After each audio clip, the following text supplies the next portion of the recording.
Can you imagine paying $700 to watch a group stages game while you're sitting up there where you can't even... Yesterday, while I was watching Arsenal versus PSG for the Champions League finals, I was watching in Baltimore. There was this other guy besides me at the bar. He kindly asked, he was like, "Are you a soccer fan?" And I said that, yeah, I've been supporting soccer for more than 20 years. I've been a Manchester United fan for more than 20 years. And then he asked me if I was excited about the World Cup, and I said, sure, I am. He went ahead and said, "They always say that the World Cup is bigger than the Super Bowl. But if it was that big, why isn't there any hype in the US about the World Cup since it's starting in like 2 weeks? Yet, whenever there's a Super Bowl coming, there's a hype for months." And I mean, his question was valid, because when you think about it, like right now, the World Cup should be starting in 2 weeks, but no one, besides those few football fans in the US, like literally no one is talking about the World Cup.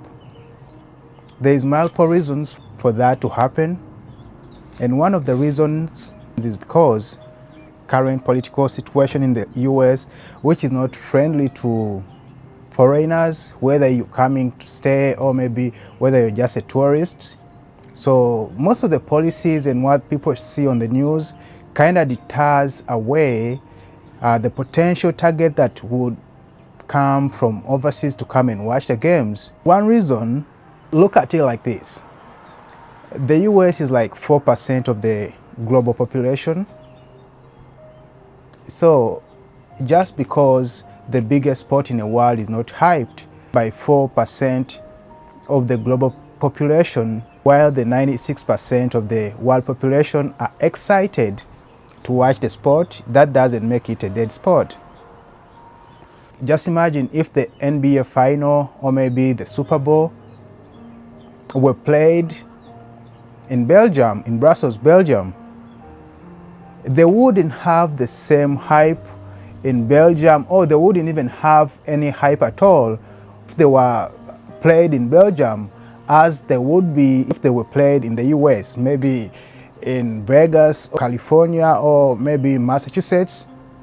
So that's another point, is like the US is not so into soccer, so it's not like an American sport like you see baseball, the NFL, basketball. That's why I think that here in the US, people are not so hyped about the World Cup like they are outside the country. So those are